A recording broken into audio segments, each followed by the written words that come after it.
The conference room fell silent when his boss leaned forward and asked why he wouldn't look at her. The air felt heavy, thick with unspoken judgments and fluorescent light that exposed every tremor in his hands. He stood there, shoulders tense, eyes fixed on the polished floor as if it might crack open and swallow him whole. Everyone thought it was guilt. Everyone thought it was shame. But what he carried in his chest was far heavier than either of those. If you believe in kindness, in second chances, and in the quiet strength of people who keep going when life tries to break them, take a moment right now to like, comment, share, and subscribe to the channel, Kindness Story Hub. Your support helps stories like this reach the hearts that need them most. David Morales had not always avoided eye contact. Years ago, before the hospital corridors and condolence casseroles, before the tiny pink backpack hanging by his front door became the center of his universe, he had been confident. He used to laugh easily, shake hands firmly, and look people straight in the eye. But grief has a way of rearranging a man's posture. It curves his shoulders inward. It teaches him to look down, not out. 3 years earlier, on a rain-slick highway outside the city, David had lost his wife Elena in a collision that came without warning. One moment they were arguing lightly about what movie to watch that night, their daughter Sophia humming in the back seat. The next moment there was twisted metal, sirens, and a silence so loud it never truly left him.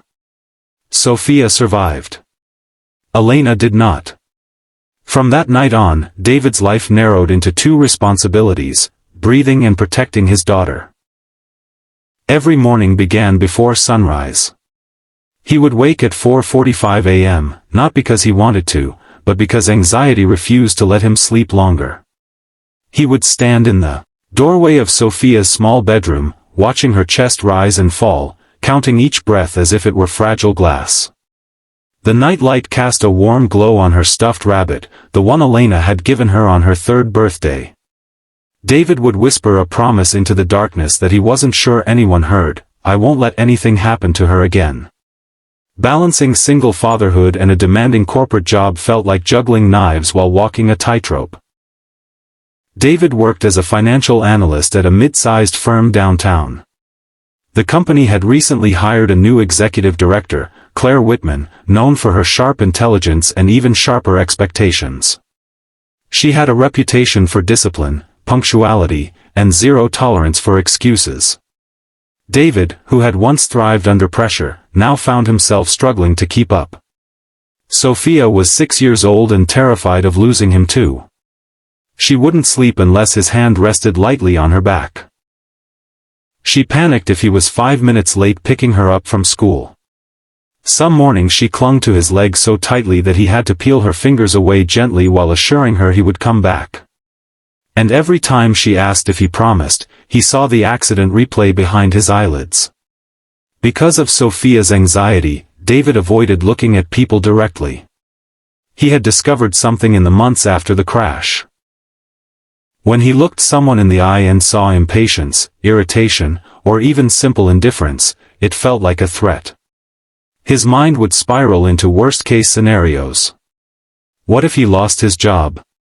What if he couldn't pay rent? What if he couldn't afford Sophia's therapy sessions?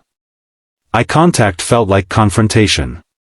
Confrontation felt like instability. Instability felt like danger. So he looked down. At first, his co-workers whispered. They interpreted his silence as arrogance. They mistook his lowered gaze for dishonesty. A few believed he was hiding something.